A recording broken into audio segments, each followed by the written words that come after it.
know you're the best because you put the preparation and the work into doing that, not just because you think you need to act like you're the best. Yeah. It's okay to admit that there's good fighters and better fighters than you out there. You can still beat better fighters than you. You just have to work hard. Man, this guy is dropping gems right now. I hope you guys are paying attention.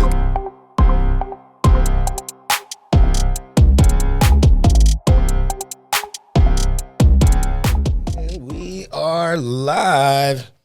All right, guys, what's going on? We are here, episode, what are we on now, 6?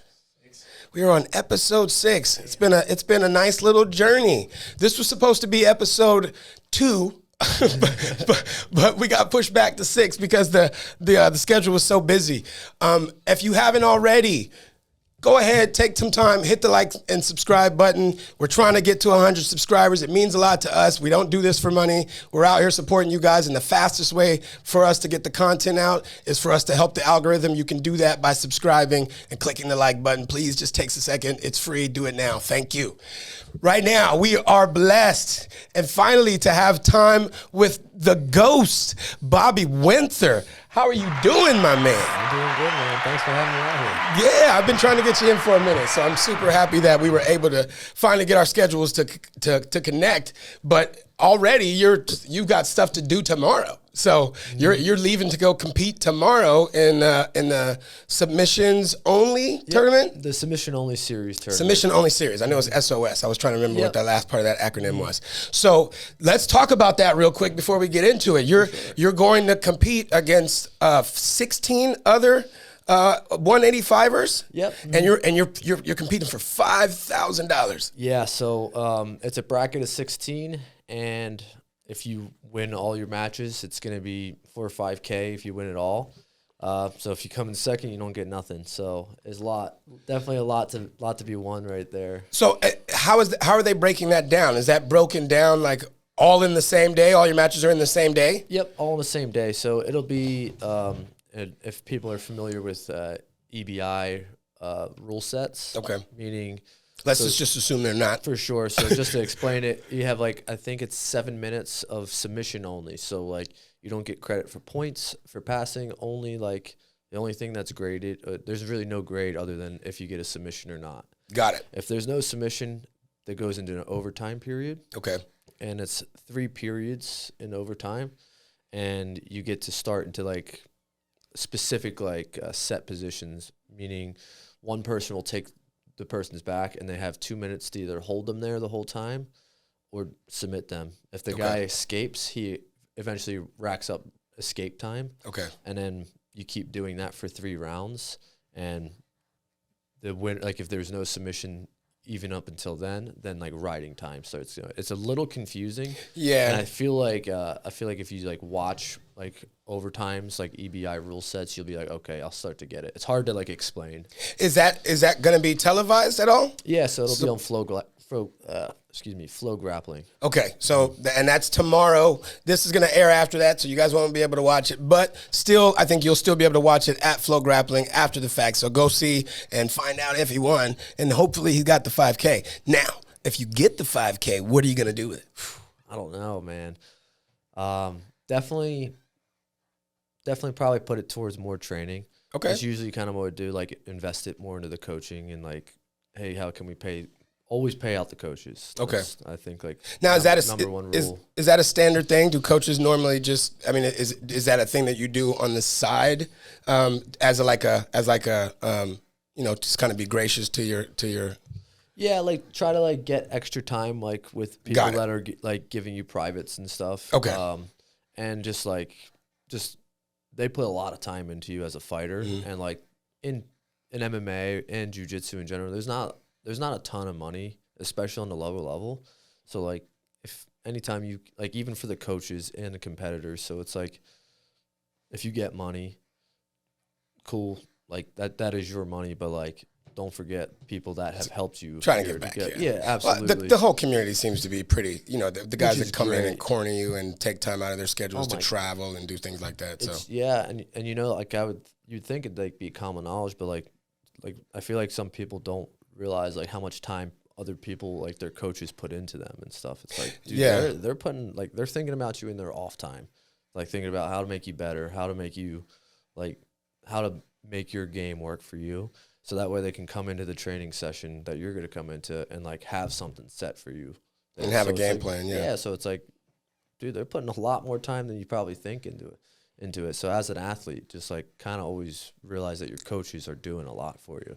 That's awesome. I never really thought about it from that standpoint, because most of the sports that I competed in were, multiple people team sports like football. So you think about it, but the coach is thinking about the team, and then you've got your individual coaches thinking about your position. But there's multiple depths at those positions, right? Absolutely. And they might change you out because this guy may be better on a faster route versus a deeper route.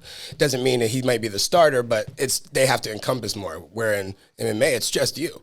When the octagon closes, you've got 2 or 3 coaches in your corner, literally just focused on everything you're doing. Absolutely, and they have to be able to have that like relationship with you as a fighter or a competitor, being like, okay, how does this guy compete, and like what's he good at right now? Are we gonna like keep giving him instructions that like aren't gonna like benefit him? Absolutely not. We have to like know how our competitor fights and does everything, and how he likes to be talked to, and the terminology we used with him, so that we're all like on the same sheet of music. Got it. So like if they're just using terms that I'm not familiar with, like I'm not going to listen to it in a fight.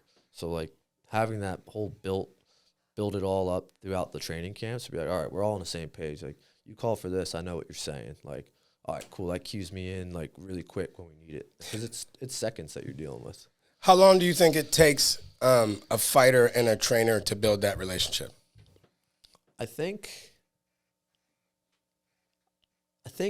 you can build it in like a 12-week camp. Like okay. I think that's definitely possible. But I think like the longer you stay with like the same coaches, like obviously just the more camaraderie you get, the better your coach gets to know you. He's like, all right, like now we had our first fight together. What worked, what didn't work.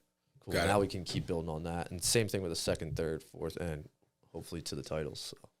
Okay, that makes sense.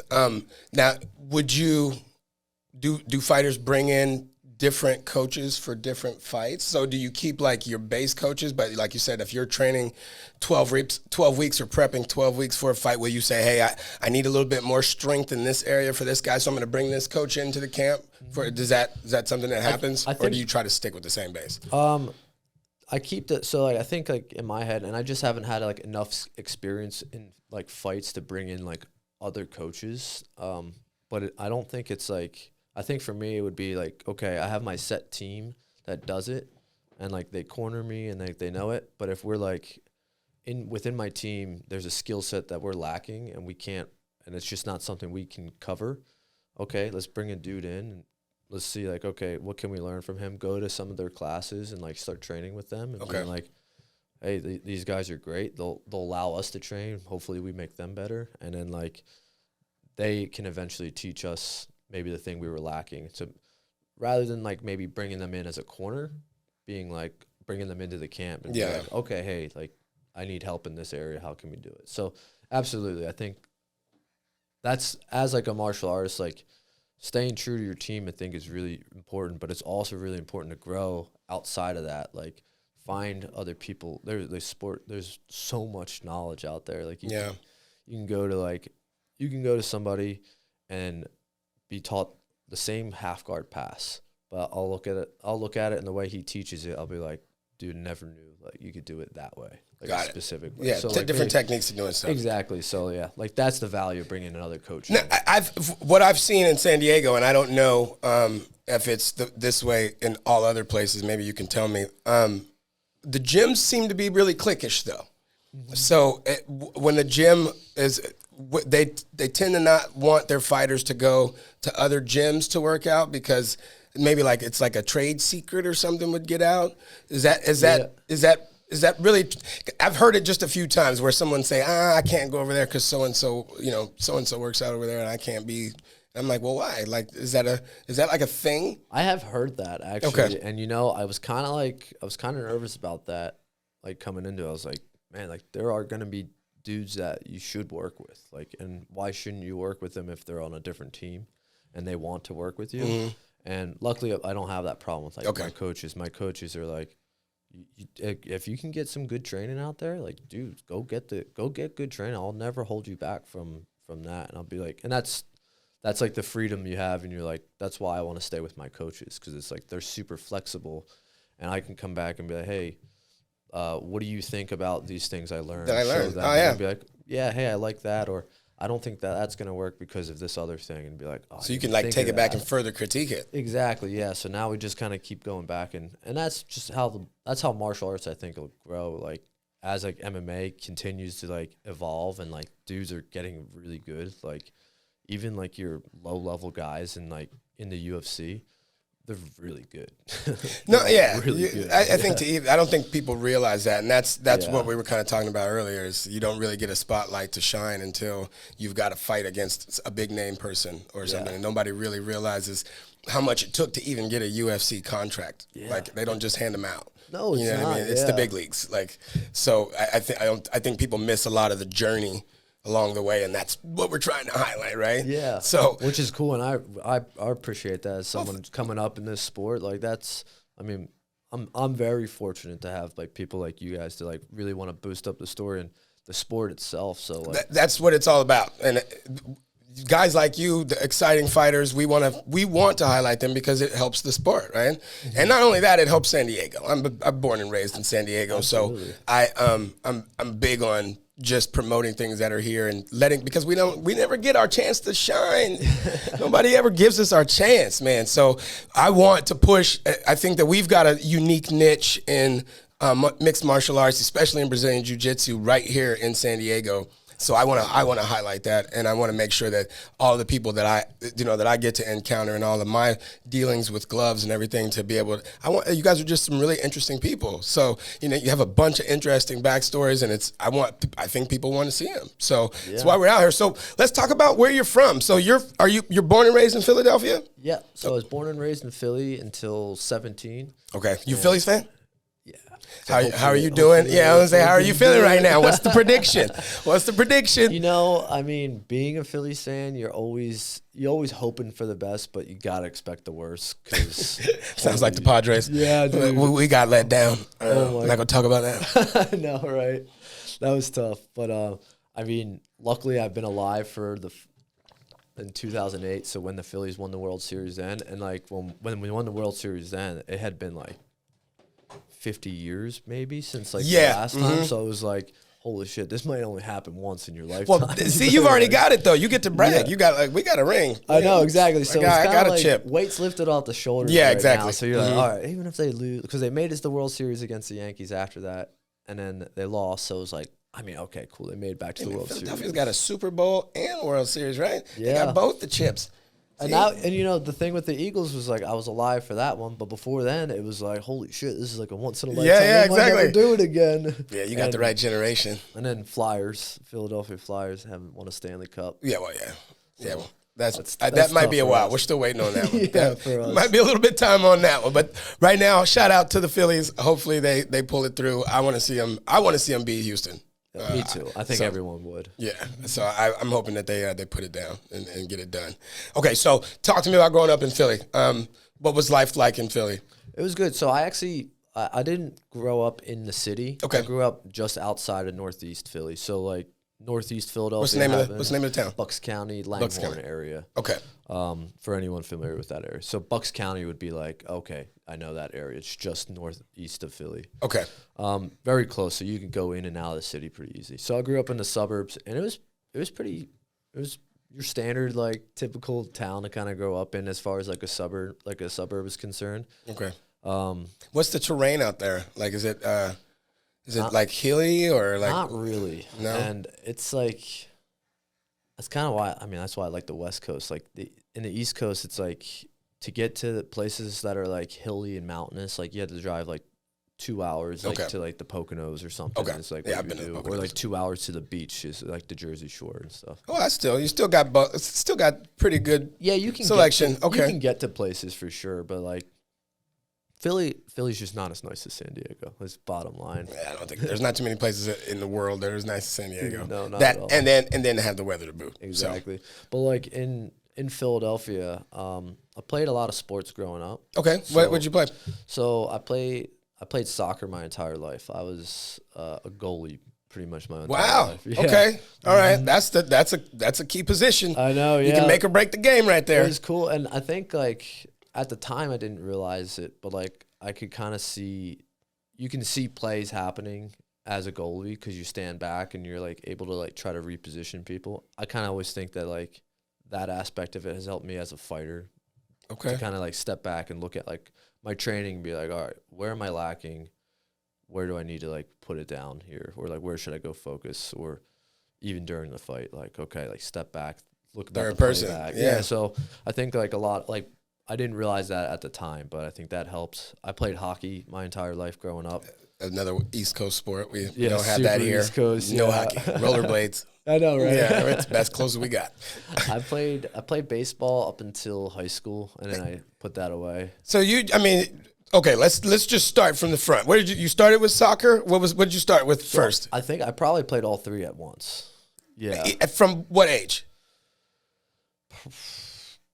I probably, if I had to guess, I started around like 6. Wow. Yeah. All right. So you're a dedicated athlete. Yeah. You've been doing this for a while. We had always been in the sports. Like, luckily, the neighborhood I grew up in, everyone was playing sports. It was like, I mean, if you're outside, you're playing a sport, which is really cool. I didn't realize most people didn't grow up that way, which is most people in your generation. Yeah. Didn't. We didn't have Xboxes and PlayStations or cell phones. Yeah. So we wanted to be outside. We fought to be outside. Yeah. Nowadays, kids are like, I don't want to go outside. You're like, dude, Xbox is cool now. You're like, Yeah. oh, what the hell? You want to play in another world?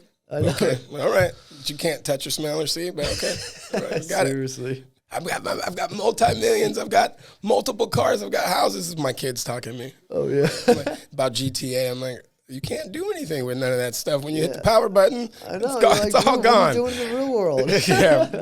So okay. So you were outside, very adventurous, and started just playing sports. Do you have any brothers or sisters? Yeah, I have 2 older brothers and 1 older sister. So I was the youngest in the family. So the older brother does lead. The older brothers lead to the activities. I think no. For sure. Yeah. Okay. At the time, them and like all their friends would play. So it was like, we want to hang out with the older kids. So it was like, all right, like go. What's play. the age gap? Between me and my sister is 2 years. Between me and my second oldest brother is 4, and then the oldest would be about 6. That's not too bad. Yeah, so we were pretty all evenly spaced out, which was pretty cool. Nice. Okay. So big family life. Yeah. So you always had a lot to do. It was never a dull moment. No, not at all. Got it. You could always find something to do, and that was what's really cool about it. Did having the older brothers, keep you in line? Were you a good kid, bad kid? Dude, I was always a good kid because being the youngest, like You get babied a little bit. You get babied, but like you also like get away with all this shit because like, you know, you're the youngest. Yeah, like, exactly. They already made the mistakes. You're like, You know where all the loopholes are. Yeah, you're like, I'm just not gonna do it that way. Yeah. Yeah, not doing that. exactly. But it was. I mean, my brothers tormented me when I was a kid. Of course. So like, I had, As they should. Yeah, I had given them credit for making me tough when I was younger, which was pretty. I mean, I didn't like them at the time for it at all.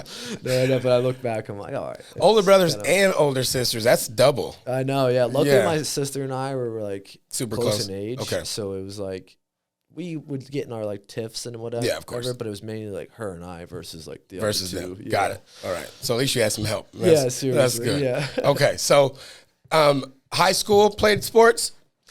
Yeah, so in high school, I continued to play soccer and hockey, dropped baseball, but picked up swimming. Yes. Picked up swimming. So I had never competitively swam. Now, Philly's cold. Swimming pools are not the first thing you think about. Luckily, they're indoors, and it's like winter. But why? Okay, did mom and dad swim? I mean, any type of athletic with them in the background? What did they do for a living? So my dad, he's a steam fitter. So, do you guys know what a steam fitter is? I was a union iron worker for like 7 years, so I know exactly what you're talking about. Yeah, that saves me the explanation. Yeah, because it's like people ask me what it was. I think we just found out like exactly what my dad did. Because he's like, oh. I was like, oh, now so we can that's explain what a it. steam fitter does. Oh, okay, cool. Yeah, I know exactly what they do. And then what did mom do? So she was I wouldn't say she wasn't just a stay-at-home parent. She split between like majority being like working with the kids, and then she was an accountant. Okay. So she had worked for my grandfather at his tax accounting agency, and then she worked with my brother. She like also manages like some of like the accounts for like my brother's company currently right now. Oh, awesome. Yeah. Okay. So big family, everybody's working. Yeah. Like everybody's moving and grooving. You're playing sports, you get into swimming. Why swimming? So I wanted to join the Navy, and I was like, I think you probably should be a pretty good swimmer, right? Yeah. So I was like, and I was pretty dead set on like that's the route I'm gonna go. I just started jiu-jitsu like as I got into high school. Okay. My uncle had gotten me into it, and I was like, cool. Jiu-jitsu sounds like something I should be able to fight if I'm going to be in the military. And then like because I was going to Navy, I was like, look, I probably should learn how to swim. Like that seems pretty. I'm gonna be on a boat. Yeah, exactly. A lot of water. I'm going to be near water. It's in the job description. Yeah, so I picked up swimming, and that was low key the hardest sport I think I've ever. Oh, by done. far. And that was like extremely underrated. Like I remember like I was like, yeah, so I'm gonna swim and it's gonna be whatever. And I remember every day, like before swim practice, I would be like dreading it. I'd be like, dude, we would all be talking before the practice. We're like, dude, even the good swimmers, like, this is gonna be awful. It's a full body practice. I was like, wait, you're saying it's gonna be awful? What the fuck am I gonna do? And that's like, swim practice. Yeah, like it's like people are like, that's where all the nerds go. Nah. Yeah. That's why the swimmers are always cut up and have like the godlike bodies. Oh my god! And it's a full body workout. You can't like talk to anyone. Oh no, you got to stay focused. Yeah, or you're gonna drown. Like, exactly. Like, you're in the water and you're like focused on breathing, and then like you can't really be like, dude, hey, that sucks, right? You're like, well, I'll talk to you 2 hours when I'm done swimming and I'm done. I'm done drowning pretty much for 2 hours. So what did you compete in? So I competed in freestyle and breaststroke. What was the distance? So I swam in the medley for breaststroke, and I did the 50 free and 100 free, and I did the 100 breast. So the events that I was actually that I was good at was I was good in the medley, and mainly because the other swimmers were really, really good. So we ended up breaking our school record. What? But it was really them. I was fast enough. You got your name on the plaque. Nobody has to know that story. I was like, yo, I got they do now. But I was like, it wasn't Bobby that got us to that thing. It was just 3 other swimmers that were really. You're supposed to Al Bundy that thing, dude. You're supposed to be like, look, it was like the last lap. We were down. The last guy had just lost consciousness, like was just barely able to touch the wall. I jumped in and saved the day. That's how you're supposed to tell it. I know, right? From now on, that's how we tell it. Yeah, we were down. I needed to get us back, and that was how. That's how you're supposed to tell it. From now on, that's how you tell it. I wish it was that way, but like it was funny. Like the best swimmer in there, he could swim the time I swam faster. He could swim that like easy. Okay. But, like I couldn't swim the time he could swim in that, that relay. So it was like he's like, all right, I'll take this one. You take this one, and we like made it happen. I was like, all right. Which is cool. I mean, that's the beauty of having the team. You can switch around the strengths, the weaknesses, right? Like they've got a strong swimmer in this spot. We know I'm not strong against him. Like let me go run against this guy. Yeah, you know what I mean? Switch the order up, make it happen. So you swam all 4 years? So I actually swam only 3 years of high school. Okay. Started jiu-jitsu in my freshman year of high school, and I was still doing all those other sports. And then just once I became a senior, I stopped soccer, and I was only playing hockey pretty much recreationally. Okay. And just I continued to swim, and then was picking up jiu-jitsu. So it was like soccer and hockey kind of started like taking the back seat, and I was really getting into jiu-jitsu and swimming, and then boom, left for the military. That's a very strong combination of sports. I mean, either one of those requires a serious level of dedication. So how do you balance literally going from swim practice to jiu-jitsu practice and then playing hockey recreationally? Like, did your body ever break down on you? Did you break any bones? Knock on wood. Very fortunate. Haven't broken anything. Okay. But honestly, thinking about it, I've been very fortunate not to get any serious injuries, especially with the way I was training. Okay. I was honestly pretty reckless with like not taking that much rest and training that much. Sounds like it. Yeah, but I mean, in high school, I think you can get away you're with invincible, that. right? But that's like a dangerous mindset to keep when you get older, because then you you kind of have that, like, we joke around, it's like a little pit bull mentality. Like, you just run yourself into the ground until like, you're dead. Yeah. And you're like, Mm-hmm. you're like, I thought that's how this is supposed to go. And you're like, no, dude. You got to slow down. You got to ease back a little. Put on the brakes. Yeah, so I'm very fortunate I didn't get any serious injuries, which was nice. But definitely definitely some strains and stuff from overtraining and stuff that I was like, okay, maybe I had to take a step back. But I loved being busy, but I think I always kind of had like a goal that I was like, doing these things is for something.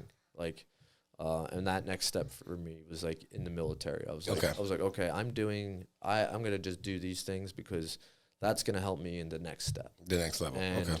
So you're looking to the future. Exactly, and I think there's good and bad in doing things like that. Like, if you look to the future too much, you kind of forget what's in front of you. Like, you get to forget to experience like some of those cool things that you're learning and doing. So taking in the moment. Yeah. So, and I think at that time I was pretty like dead set on the future, that there's probably things that like I didn't really appreciate when I was in high school that I probably should have. But cool, it was cool, definitely really cool things that I think it has set me up for now. So I wouldn't do anything differently, but like just for anyone that's in high school, like take a step back and like enjoy it. And enjoy. It's actually fun. Man, I tell my kids all the time, if I could go back to high school, I would in a heartbeat. Yeah. With all the homework, with everything. Take away my bills and this car note, you know what I mean, and this insurance. I'll go back to doing homework all day, please, because I still got my outside time. You know what I mean? Yeah, like, right? I used to be upset, but when I look back now, I was really only like 3 hours out of my life. Yeah. Now I'm like trading time for 8 hours plus every single day. So yeah, I'll go back to the 3 hours. That was fun. So, all right. So, were you competing at all in jiu-jitsu, or were you just training at this point? I think I only did one tournament, and I had gotten my blue belt before. So when I started when I was 14, and I got my blue belt when I was 16. Wow. All right. So it was cool. I had made that jump right there, and then I competed at blue belt, gi and no gi, and I ended up winning one of the tournaments like locally. And then after that, I just didn't do a tournament there. And I wasn't really training. I was only training with my uncle, and we had a gym, but it wasn't like, there was like 5 people in the gym, and like they were both only purple belts. Like, got it. So that was like the highest you could get. Exactly. So, and it was like, that was my only experience with like training in a gym. I didn't really know, like, to see a black belt, you would have been like, holy shit, there's a black belt. Belt out. No, yeah. Pretty much. Yeah, like, yeah. That's like how it's a myth. You're like, dude, you got to roll with the black belt? That is insane. And then I was like, I remember that was like the highlight, if you could like see a black belt or something. So I didn't really ever have like a gym at the time I was training with there. And then once I had left and I would come back on leave from like the military, that gym was kind of gone, and my uncle went to a legitimate gym. Okay. And then my cousin went to Daniel Gracie, which is Renzo Gracie Philly. Yeah. And that I would always go down and train with that. Train with that gym, excuse me, because they knew I wanted to start MMA. All right. And they were like, yeah, like they knew I was pretty decent at jiu-jitsu, so they were like, okay, he's good at jiu-jitsu and he wants to fight MMA. Like, why don't you invite him to like our team practice and stuff? Okay. And like up until this point, I hadn't really had any experiences with like legitimate gyms. I just like really rolled around, and I would just like, I was like, all right, yeah, just a hobby type thing. I'm gonna keep doing it. And then, excuse me, actually, when I got invited to this gym, I was training at my gym in Virginia. So I had been training for a while, and then I trained up with these guys, and I don't know if you're familiar with like Daniel Gracie's like their whole fight team right now. They got Sean Brady, they got Andre Petrowski, they got Pat Sabatini. These are all dudes in the UFC right now. Yeah. And I didn't know they were all on the same team. I know all the from first the same team. Yeah. It's Daniel Gracie and John Marquez, and I think it's Marquez MMA now. So like they had changed that since I've been back, so I hadn't seen it, but always great people to me. Anytime I would come through, always let me come through and train with their guys. And like for me, I'm like starstruck. I was like, dude, I get to train with like pro fighters. Yeah. At the time, it was Sean Brady was the only one in the UFC, and Pat Sabatini was about to get signed. Yeah. And it was just cool to be in the same room as those guys. And now since then, like I would go through and like some of the dudes that you coming through, I put in a good fight with some of them, and then like some of them you'd be like, oh, it's just a different level. Like I just beat the shit out of me. You're like, and like normally I think like most people like get the shit kicked out of them, and I think this is where you decide if you like MMA or not. Is like, are you enjoying it, or like do you like not want to do this anymore? And I think I had told her, like she was sitting there watching my sparring session, and I had the guy I was going against. I didn't know anything about him. But he was good. I could tell he was good, and he had uppercutted me, and I had gotten like a big welt on my eye. But like, this was an MMA sparring session. yeah, okay. This is like the only one like the first or second times I ever done MMA. I was always just like I was a jiu-jitsu guy, primarily learning to wrestle, okay, and then like trying to like do MMA now. So like didn't really have any of the pieces, just a good attitude and wanted to get I'm gonna do it. Yeah. But I got caught with that, and that was like my first time be like, oh, this is different. And then I just was like, I took the guy down, and then I had like I only had 16s on, so I had like lobster claw hands, and I like ended up I got lucky, and I had gotten an arm bar in the guy, and I was like, that's okay. like trying to get. I was like trying to do jujitsu with exactly. other mitts. Yeah, you got no grip. Yeah. So I ended up getting the arm bar on the guy, and I had like this big welt, and my coach was like, I was like, oh, I'll keep fighting. He's like, you probably shouldn't. He's like, your eye is kind of fucked up right now. I was like, I want to tell you, but no, exactly. And we're done for the day. So I was like, oh damn. Like and I started seeing my eyes like, okay, it is kind of fucked up. But the one guy comes over to me, he's like, and the coach, they were like, he was like, hey, like, do you realize like who you were just going against? I had no idea. They're like, yeah, this is like one of the pros. He's about to fight for a title in like the CFFC at the time, and he was really good. Like I think I had honestly just gotten lucky and gotten a takedown, but like sometimes that helps. Nice. But like that was kind of them being like, he's like, how many fights do you have? I was like, dude, I don't have any fights. He's like, I've got two sparring sessions. Yeah, exactly. Yeah. He's like, you don't have any fights. Like, dude, you need to like do this. I was like, okay. I was like, I really want to do this. But Thank you for that. You've just validated it. Exactly. I was like, he's like, you should fight. Like this is something I think you could be good at. I was like, dude, well, thank you. And honestly, like that was like the deciding moment in my head.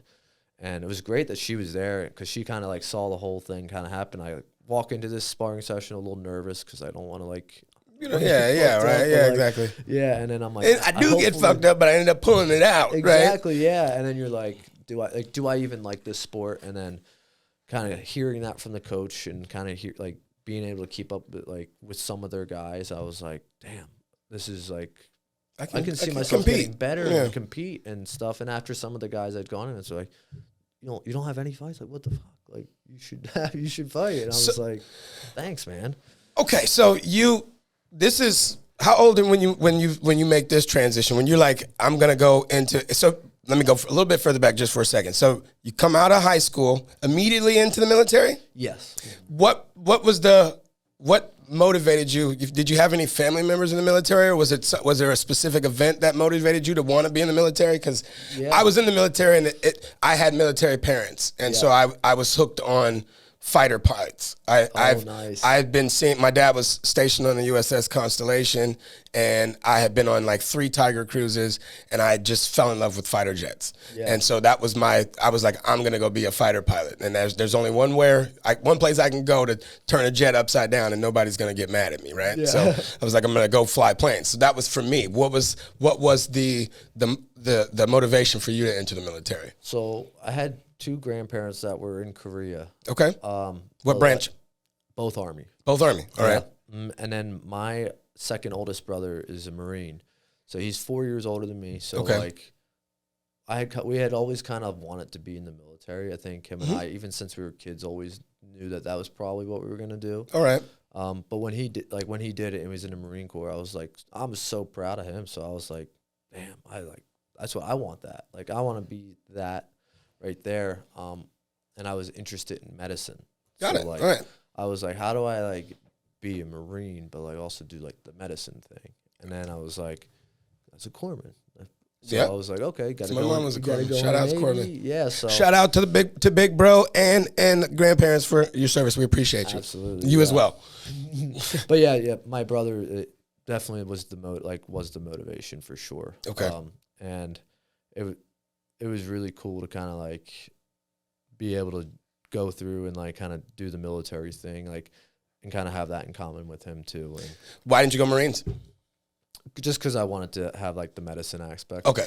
The Marines was something that I like was considering too. Okay. But like that was his thing too. So it was like I didn't I want want my own identity. Also, but like I didn't want to like be like I am copying. Got I'm it. No, I got it. Yeah. I got you. Like, Yeah, I'm the baby. I got to go my own route. Exactly. Yeah. But no, it was cool and I enjoyed it, and definitely, I'm very happy with the decisions I've made. Okay. Going in there, and it's been great for me. If it's gratifying, hey man, it is definitely a different type of lifestyle. I miss it. You know, I was born into it, and I wish I could have spent more time in the military, but I wasn't able to. But it was just that part of that experience. You feel like you're part of something bigger. It's got purpose, and you're around a bunch of stuff that the average person is just never going to see. There's so much cool tech. Being on a ship is a whole nother. You know, people think it's bad, but it's fun.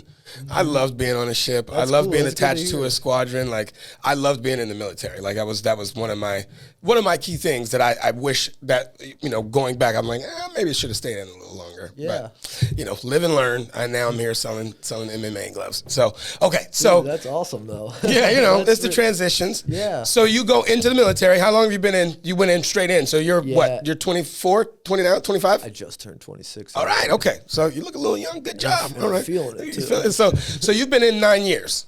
8 years, 9 years? Just shy of 9. Yeah. Just shy of 9. Actually, it just hit 8 in July. Gonna retire, you think?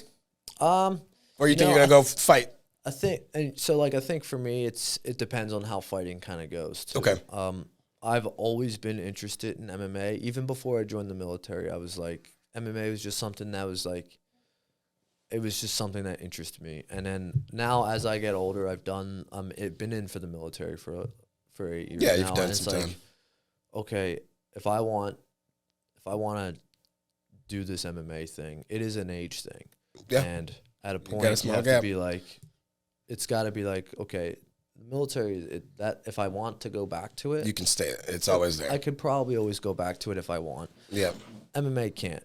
And Correct. and I think MMA has its own challenges that are really unique and hard, and also like gratifying. So it's like, I think I was like, this is like the challenge. This is a challenge that I need to do in my life, regardless if I'm successful or not. Like, obviously, that's the hope, is like train really hard, get these accolades, get these championships, make it to the UFC, get the championship. Like, those are always like, those are part of your plan. You can't be upset when things don't go according to your plan. You also have to realize when you have a family that, like, when am I putting too much into this and it's affecting them? Correct. Or when is it that I'm taking too much damage that I have to be like, all right, I don't want to be a pile of mush for her when I'm 80. So like, maybe I should take time. Or if I'm not winning, like, do I keep pushing that and be like, this just isn't working out? I'm hoping all those questions are no. I hope that for me, I can go in MMA, I take the least amount of damage, and I can go ahead and win. And that's part of being smart with your training and everything, and making sure you hire the right people on your coaching staff, and making sure we have the right game plans going in. So that way we are successful going through. So hopefully, I mean, I want MMA to work out, and I'll always be into MMA, regardless if I'm fighting or not. I'll be coaching it. I'll be opening a gym for it one day. Like, I think you'll always be taking some kind of risk. You look like you seem like the kind of person who constantly is throwing themselves in the deep end just to see if I can tread water. Like, just see if I can tread. If I happen to drown, maybe somebody will come get me. But you know what I mean? In the meantime, hey, I'm treading water. I'm good. I'm gonna go a little deeper. Yeah. I'm going out in the ocean. I'm gonna leave the pool, go out in the ocean. Like, absolutely. So, and you know, and it's like having a support network to like kind of help you make realistic decisions, because it's like you can have these dreams, and like you want to have dreams that everyone should have them. You should have goals and dreams that maybe you can fulfill, maybe you can't fulfill, but also like having like a support network of like being able to talk to my wife and being like, hey, like, this is what I want to do. I know I don't want you to just say, don't yes man me, and she won't. But she'll be realistic and tell me if like she thinks that this is worth doing or not, or like, I want you to keep doing what makes you happy, but think about this, that, and the other. And you need a support network that's going to encourage you to like let you know that you can do it, but also like keep you real and be like, you can do it, but you should think about this or that. I'll always be here for you, but think about this. And that's the best part about having my wife. Hey, you answered my question. I was one of my questions was how does the fight relate, being in the military, the stress that comes with that naturally is hard on military wives as a whole. Then adding in the fight game, I mean, it's like those are two inherently dangerous things. Exactly. And she's just kind of sandwiched in the middle, right? So that's important to know. And I think it's a testament to what you're able to achieve when you have someone that is that dedicated to your dreams but also, trying to encourage you but keep you safe, right? Absolutely. And it's stressful for her. I think like MMA can be pretty selfish. Like it's a pretty selfish goal that requires a lot of time. It's a lot of me time, and it's a lot of like, look at me. I need to work on me. And at the end of the day, when we get to the fight, it's more stressful for her because she's got to watch. She's got to watch it. She's got to watch. She doesn't know if you're really getting hurt or how you're feeling, right? No, and the family doesn't want to see you do that too. So you have to kind of take those things into account, but also like not let it cloud like what you're doing too. So like, kind of watching, like having her there is just awesome. But like I got to realize what stress that brings to her, and when she's so supportive of it for me, like she's like, go ahead, go do your thing. It makes me kind of like be able to be like, all right, she knows that this training is, while it's for me, it's so that way I can like perform the best in the cage. So that way she doesn't have to be that stressed, or like at least she will know that I have put everything. The preparation in. I put everything in there, and her and I have always talked about it. Like I'm okay with losing. Losing's fine. It's not fun. I don't want to lose. Never want to lose. But if I lose, but say I put in like the preparation, and I just wasn't the better man that night, hey, that's God's plan. That's kind of what it is, and I can't be hating on that. That being said, I hope it never gets to that point. I train very hard, so that way I'm never the guy that loses. Right? I don't want it. I've lost before. It sucks. My coach always said, failure to prepare is preparing to fail. Absolutely. So I live by that creed. I try to prepare as much as I possibly can for every initial outcome, and I try to have 2 backup plans. Yeah, dude, and that's because I always end up needing the backup plans. Yeah, it's the truth. And you do, and it's like in fights, dude, like you do that with everything. Like tactically in a fight, like if you're like, dude, I'm a jiu-jitsu guy, so like the plan is to get him down on the ground and beat him there. What happens when you can't wrestle him? Yeah, his plan is he's a jiu-jitsu guy. I'm not letting him take me to the ground. You need to have your tricks up your sleeve for that. So like and I think in MMA, like a lot of people, it can be, I think it's dangerous for younger fighters too to be like, just you should believe that you're the best because you train to be the best. But I think a lot of like younger fighters would be like, I heard that Conor McGregor said he was the best. So if I just believe I'm the best, then I can put myself in all these situations and do it. You're like, there's so much behind the scenes that you get guys brought back to see. earth real quick. Yeah, right. So it's like, know you're the best because you put the preparation and the work into doing that, not just because you think you need to act like you're the best. Yeah, it's okay to admit that there's good fighters and better fighters than you out there. You can still beat better fighters than you. You just have to work hard. Man, this guy is dropping gems right now. I hope you guys are paying attention because he's giving you the mentality, the mind state that you need to be a beast in this sport or at life, period. You need to attack life with these same principles that he's teaching you right now. So you've been you said Virginia, right? You've been to Virginia. Obviously, the military moves around a lot. How did you get out to San Diego? Was that a duty station? Yep. Okay. Yep. So I was in Virginia. That's where I met Lauren. We actually met through our jiu-jitsu gym, Tidewater Jiu-Jitsu out there. Shout out to them for sure. Shout out Tidewater. Yeah. So, and we have a lot of friends that are still there. But I came out to San Diego because it was like due for orders, and it was San Diego. I lived in Virginia Beach for 4 years, and it's not San Diego. Virginia Beach is definitely not San Diego. That is a far stretch. They both got water and sand, and that's about where it ends, right there. Thank you. Yeah, that's exactly what it is. We've talked about that too, and it's like for her and I, San Diego is like the middle ground for our families. Like Philadelphia is where my home is, and then her family's from Hawaii. Oh, wow. Yeah.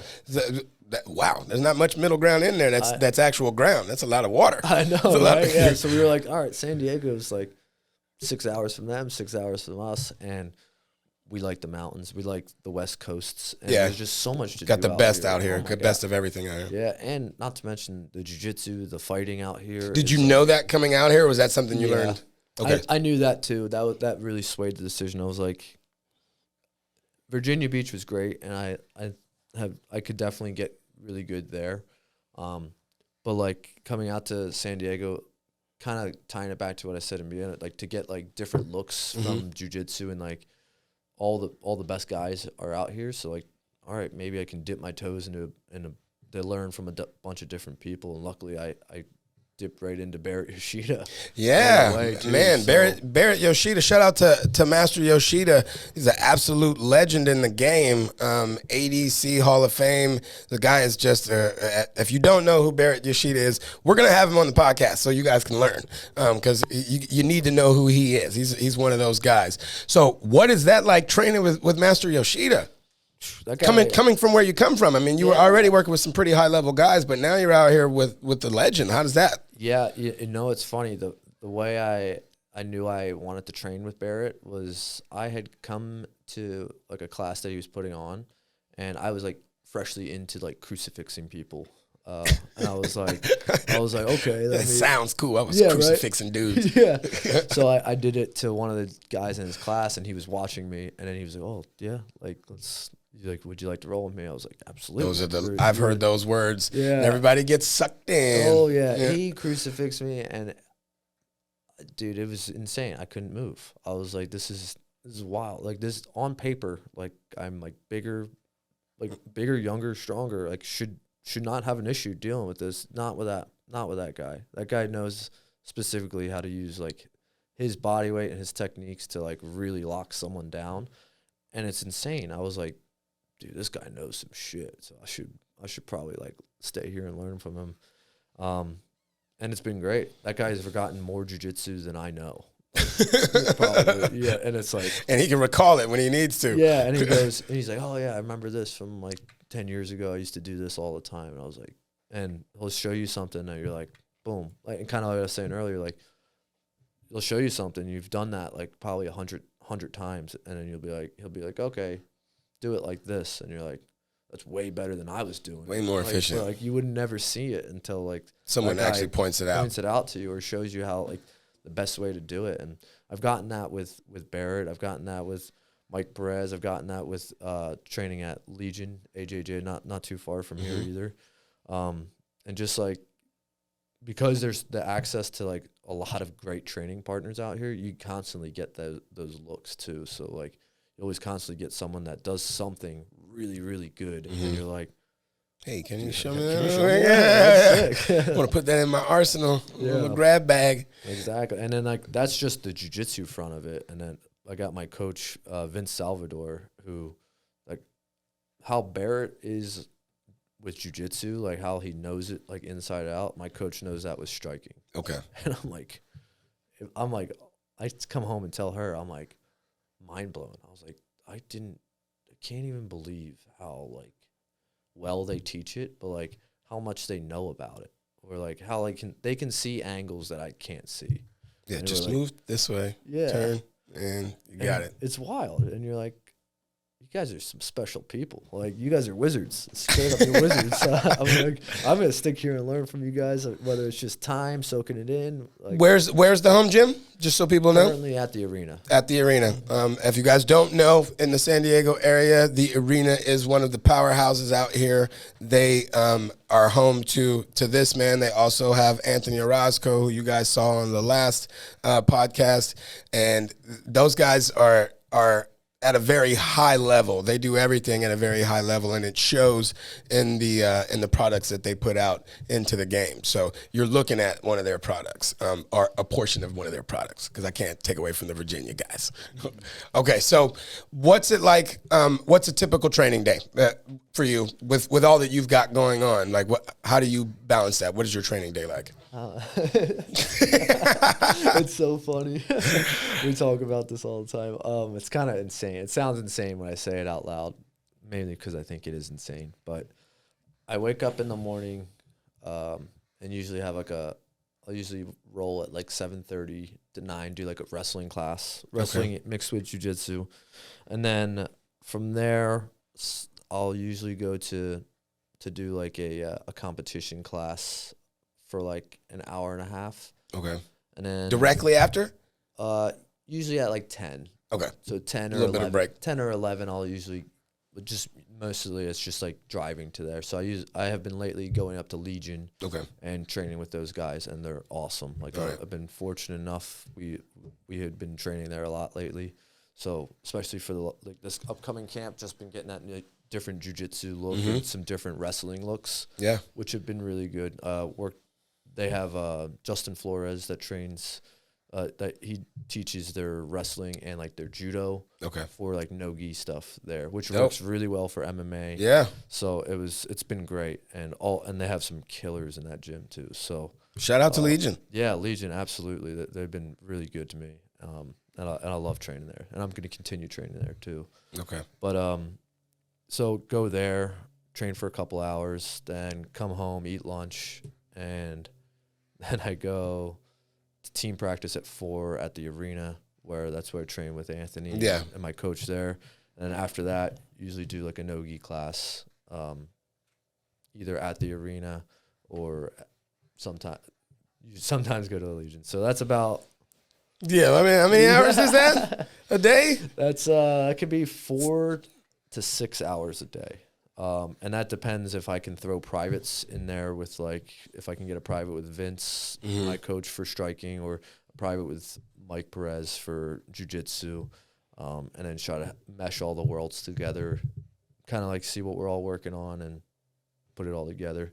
But it's great. Like, the privates aren't generally super taxing on my body. It's more of like let me sit here with a good mind of the sport, and like let them teach me about striking, or like how should we cut the angle to lead them into traps, or how should we add pressure here to get them to do what we want. And it's like more conceptual and drilling pace, which is less hard on my body, but sometimes the other sessions can be a little tougher on the body. So definitely, I can see it. Do you take any time off? Yes, absolutely.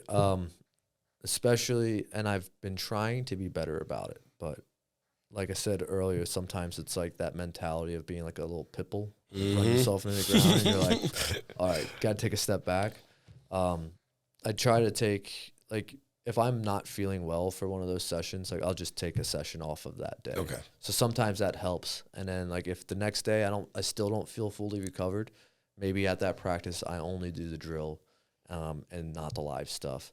And if it's really like, if I'm like, dude, I need to just take a break, then I'll take the morning off, or maybe, but I always try to take at least one whole day off, like a day where I'm just chilling. And I usually try to line that with when she's not working. Okay. So that way we can chill, and it can just be us for a day.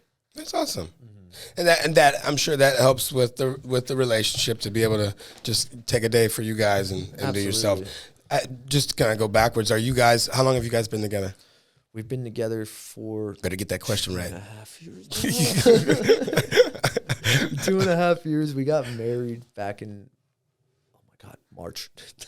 Congratulations on being married. St. Patty's Day is when we actually. Oh, awesome. Yeah, so- well, that's easy to remember. Good job. I know, right? He's Yeah, like, we look, picked that I know one. exactly what day it is. I'm never going to forget this, Joe. All right. That's cool. All right. Are you guys planning on any kids or is that in the future? So I think we want kids, but not until, not for at least like 3 or 4 years, just because I think with me getting into this world, I think adding a kid onto it may make this world way harder than it already is. And like the MMA world I'm talking about. And I think for me, knowing that I kind of go like, we both are like this. We both want to like, if we're going to be parents, we're going to be like all in there. Mm-hmm. And I don't think I could fully do that quite yet in the position I'm in with being in MMA. Like I'm not well established yet. And I'm not where I want to be quite yet. So, and I don't want to throw a kid in the mix to make that harder for the kid and for myself. So when I have the kid, I want my kid full to be attention. like, oh, I'm gonna cool. I'm a fighter. Now I can still kind of give you the attention I need. We're still like in a more stable position. Correct. Mm-hmm. Yeah, because then you once you become a pro, you're pretty much just training all day. You can have a lot more time to yourself. Mm-hmm. And also we still like we travel a lot, so we're not quite ready to give that up yet, which is nice. So I mean, it's been good. And sometimes we'll get baby fever. I'm like, oh, maybe like having a kid, and then we'll get like around my nieces. She's and like, nephews. well, that cruise is coming up. I don't know. Well, we'll get around our nieces and nephews, and we'll be like, I think I could wait for a little bit more. We got another year or two in us. We can hold it down. Yeah, we like being the aunts and uncles. That's kind of cool. I would say I'd say the best age. I'm 40. I'm not saying that. Almost got me. I'm in my 40s, but I'm about to have. Bro. Yeah, I'm about to have my fourth child. Fourth kid in February. Congrats. That's awesome. We've been trying for 3 years, and we finally, the one time where we were like, screw it, we're not doing anything the way it's supposed to be done, and we're going to take a time off. That's when he's like, cool, I'm coming. Yeah. Don't worry about it. Now's the time. Like, we're like, dude, okay, this guy's coming in hot. We already know. Yeah, he's gonna be a handful. Huh? Oh, 100%. You're gonna see him at every fight. He'll be on my chest doing something, I'm sure. Yo, that's awesome. Smacking mics or doing something out of somebody's hand. I'm dreading it, but I'm also anxiously awaiting his presence. So yeah. I'm super happy about that. So you're always competing. You are always active. You just came back from ADCC, which was in Vegas. Talk to me about that. Was that your first time going to ADCC? So I didn't. So ADCC, you have to qualify for that tournament through the trials. Okay. I did the trials back in April, and I made it to the final 32, and I ended up losing to William Tackett. And final 32 out of how many? There was like 250. Yeah, wow, there was like that's 250 people there. There was a big trials.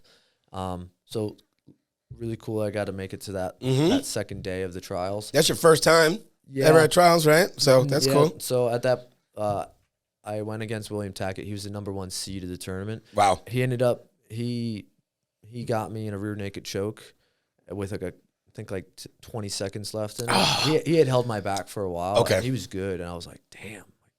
But you were able to hold him off? I felt good. I was like, at that, I was like, I feel like I can compete on this level, but there are things I need to work on for sure. And he was good. And after he beat me, he beat everybody else and won that tournament. Makes you feel a lot better. Which was cool. I was like, all right, cool. At least he won the whole thing. But yeah, he was cool. He made it to ADCC. So ADCC happened in September, and they hadn't done this before, but they just had an open tournament. Like an open tournament. So like you don't get anything for winning it. Got it. It was just an addition to. Exactly, yeah. So that was the tournament that I had when we were talking. And I did that tournament, and I ended up getting 2 submission wins and then 1 walkover win. The guy just didn't show up. Yeah. And then I was in the quarterfinals. He was scared. Exactly. Yeah, that's what I like to think. Yeah. Then I went into the quarterfinals against this dude, William Tackett's brother, Andrew Tackett, and they're both very, very talented. Jiu-jitsu. I'm sure they practice on each other. Yeah, and they're young too. Okay. Like they're like 19 and 21, I think. Little prodigies, yeah, huh? So yeah, and they've started when they were young, so they're really good. Okay. And so I went in there and Same way. Lost same exact way. To the rear naked? They got rear naked choked. I jumped on a guillotine and I ended up being on bottom, and then he ended up passing. So I tried to escape, and then he took my back. And we had gotten reset and pretty much like right off. So we were like out of bounds, and then they reset us with him on my back. And pretty much right off the reset, he punched it, and he got it. And I was like, I mean, I was gonna go out in a couple seconds anyway. So it was pretty cool. He was good. He ended up winning that whole entire. He won our division, and then he went to the absolute division, which is like an open weight class. It's the open weight, right? And then he won that. He ran through everyone, and he did. Damn. He looked really good, and again, cool. Lost to the guy that won, which is cool. But he was good, and it's good to be able to like compete with guys like that, and like because you learn, right? You learn so much. Like you just said, you just recalled everything that happened, so you're like, that's not happening again. Exactly. I won't make that mistake again.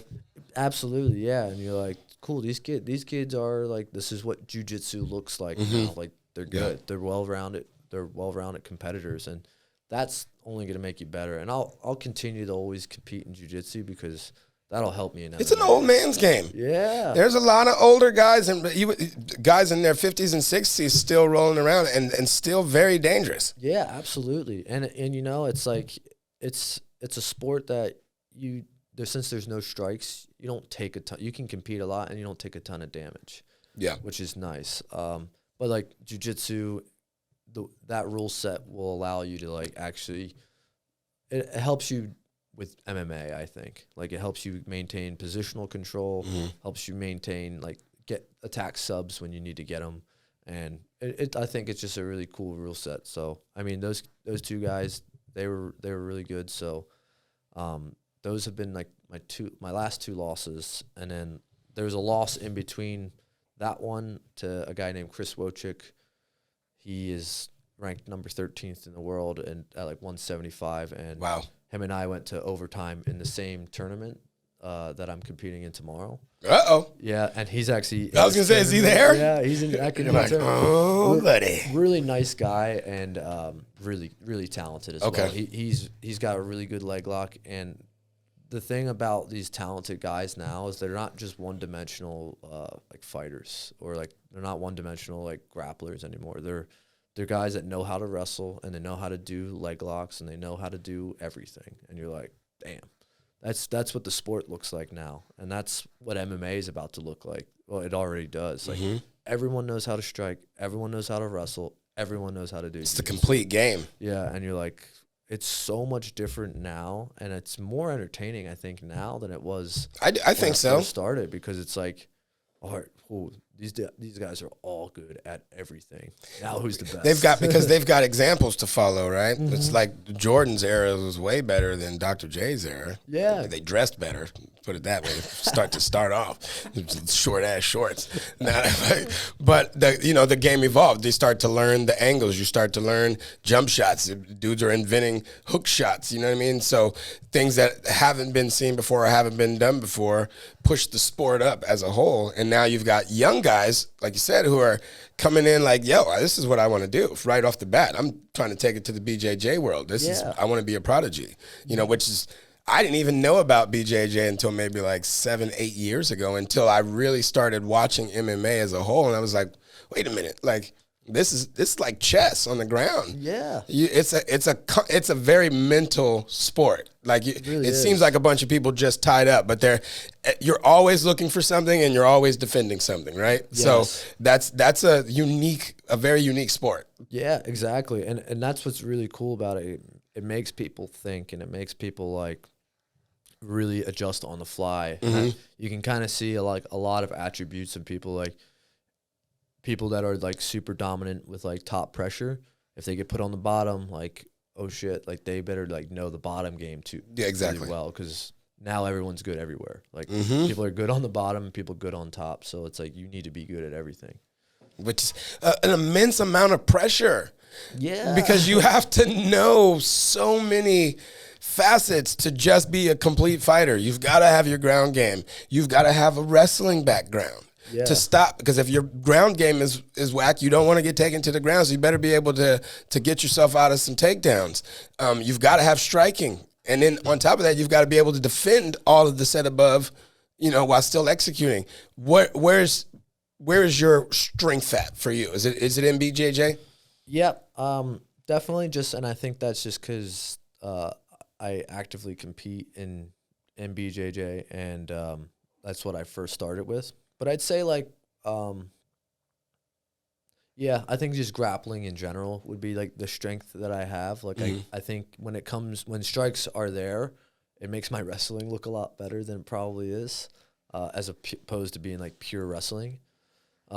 So I think for me, like, grappling will always kind of be like the strongest point of me, but like my striking has gotten so much better in like the past year, just like from being with my coach and my team. Like my team is top. Like we have some really good teammates, Anthony being one of them, but like the guy that beats me and Anthony up is Alex Trinidad, and that guy he's a pro right now, and he shout out Alex, he's the ice cream man. The ice cream man, you hear the music. Yeah, seriously. But it's like, it's kind of cool. It's like there's another level to it. And you're like, he's a good wrestler and a good jiu-jitsu guy and a great striker. And you're like, me and Anthony are just learning striking. And we're like, dude, Alex just keeps beating me up. He just keeps like kicking me right there. I was like, damn. So it's just another person to learn from. Our coach is a great striker. So they both know how to like work with us and help cater us to be like, all right, what's the best move for us, because we're grapplers and we're strong in this area. So you can transition a little bit easier. I think, exactly. And I think like with everyone being good everywhere, it still is pretty simple to like win a fight. I think it's like, get the guy.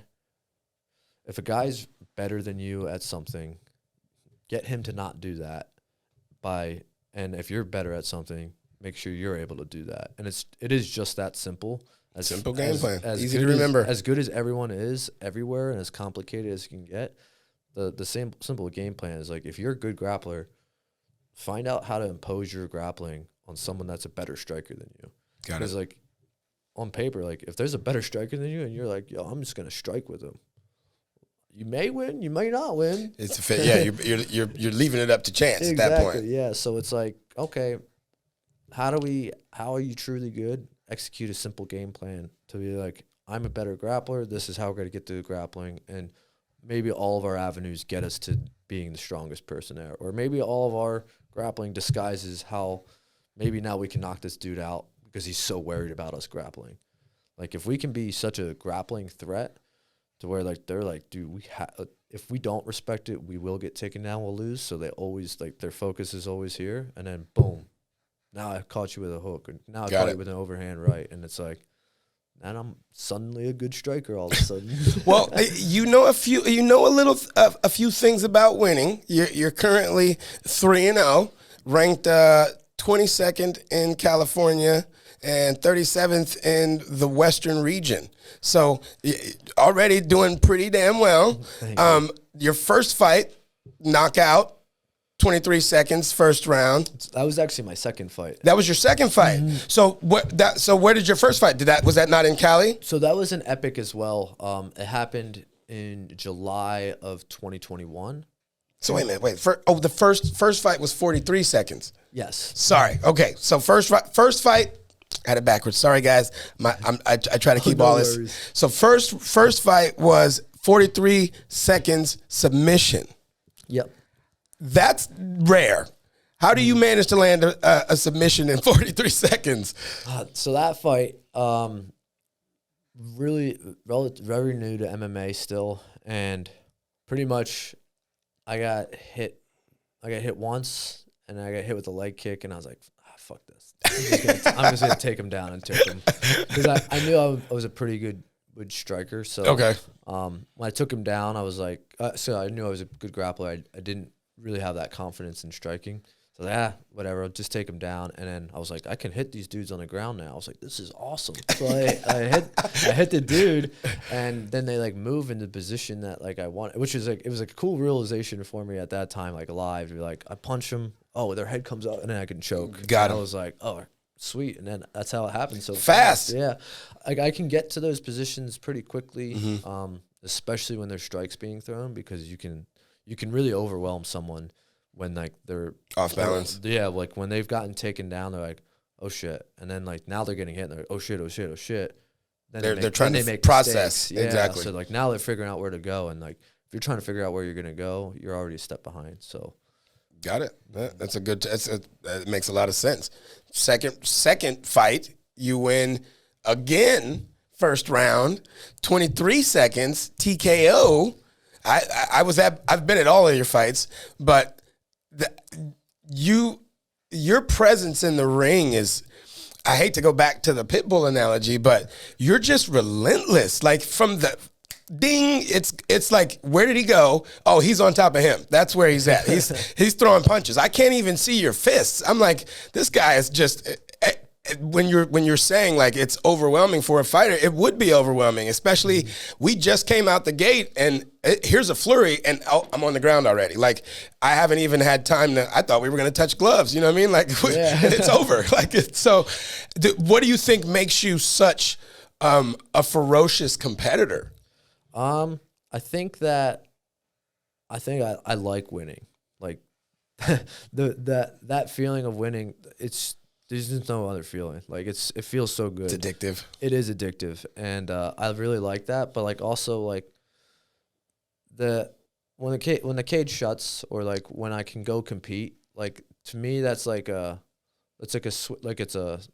freedom thing that I can do. Like I don't have to normally in training scenarios you're like worried about your training partner. You don't want to hurt your training partner. Like in something like that, like it's like relieving because you can be like, I can hit this person as hard as I want, or I can like do the things I want to do, and it makes you, it's like exciting, and you're like, cool, like make sure I can stick to the game plan. How are we gonna win?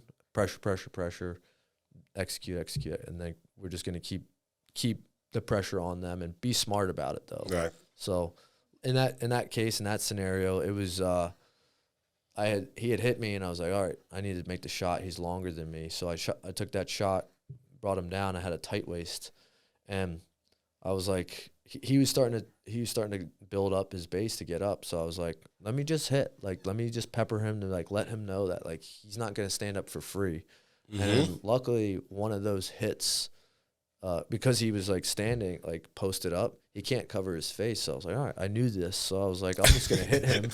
I was like, I'm gonna hit him really hard. Like I had never hit anybody harder. So that's my game plan. Yeah. Just hit him really hard. So I was like, let me hit him. And then I had hit him, and he had buckled, and I was like, oh, that's the reaction I need. That's what I wanted. It surprised me too, because I figured it was going to be like I'm going to hit him, and he's just going to get up, and we're going to like reface. I had hit him, and I guess I had just hit him right, and he like buckled again. I was like, I'm not going to let him off. No, hell no. The finish must be close. So like I hit him again. He building up again, and he buckled again, and I was like, that's 2 knockdowns in like 5 seconds. Like I'm finishing him. I was like, I'm just going to keep going off, and then I just pretty much was like, let me just paintbrush this. Yeah, it was. That's what it looked like. Yeah, but so I was like, okay, cool, got the finish there. Nice way to kind of like figure out when do I go for the finish, or when should I like hold back, let this guy like recoup, or maybe let this guy reposition so I can attack from a different angle. So I think I'm glad I got to finish that fast, but like the next fight was a good. Yeah, now the next fight you run up against Nicholas Myers, and that was for the belts. Yeah, and that one goes the 3 full rounds. Yeah. So this is the first time you've ever really been in a dogfight. What was that? What was that like? It was good. It was a really good experience for me, and I think there was like a part of me like when I didn't finish him in the first, I was like, I must have done something wrong. Like. This should be over by now, right? And like part of that, I was like, all right, this is like, I was like, that's not the case. Like this, they're good. Like these guys that you're fighting are good. So like, you're not always gonna win that fast. So like, I was like, okay. It was just like a quick thought. I was like, oh, I must have fucked something up. Like I didn't finish him. And then got back to the coach. He's like, all right, now we're back on the stool. Like having that experience of getting back to the stool, hearing the coaches give their cornering advice. First time for that. Yeah, like really rephrase you back into like, what's the game plan going in the second round now? It's like, okay, cool. Has things changed? Do we need to make the adjustments? They tell you, go out there and do it. And pretty much that was a really good experience. So now I like going in, and it was more fun, I thought. Like getting to 3 rounds was more fun because I got to like show more things off. Like up until that point, you guys had only seen me wrestle and just like punch on the ground. So you never had seen me be able to like put the whole plan together. Put the thing like from feet to wrestling to standing, cage work, and everything. And Nick was a lot better than I thought. No, too. Like I didn't really have much on him. Like I didn't see any tape on him, so I didn't know. Yeah. And then I was like, I figured he's gonna be good. They're putting the title on here, so like definitely expecting to bring it. Yeah, and like he got out of some spots that I was like, oh shit, like he's game. Like, and he was going for it too. Like I would take him down, and he's gonna try to hit arm bars. He's gonna try to hit knee bars and stuff. And I was like, hey, this guy's game. Like, this is awesome. You get a chance to put it together for once. Yeah, exactly. Yeah. So it's cool to kind of have a good like a great opponent in there with you too. And like, not that the other two weren't by any means. I don't want to take anything from them, but so someone that was like there, and I wasn't able to just kind of get to the first spot and win. Like he made me go through a lot of different things, made me like try to like work my top game a lot on the ground and make sure I can work some ground and pound, which was great for me. And then I realized how in amateurs you can't elbow to the head. I was like, man, if I could elbow to the head, this would be awesome. I was like, but then I remember being like in a weird angle. I was like, I guess I'm just gonna hit. Like, I feel like those hits aren't gonna do anything. Yeah, just to look like I'm doing some damage. Yeah, right. And I was like, all right, elbow to the body, but hopefully it hurts. So, okay, what's the game plan? You're the current epic welterweight champion. You're the current camo state champion at the welterweight weight. What is the game plan going forward? What is your plan for the pros? So I had I was trying to get actually on this next epic card, 51.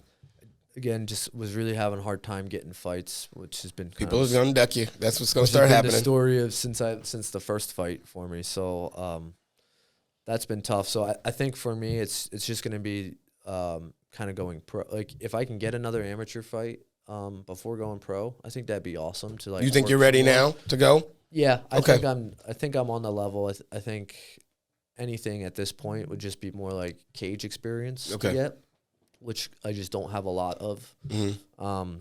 But as far as like skill sets and being on a level with pros, I think I'm on par with a lot of pros out there. Okay.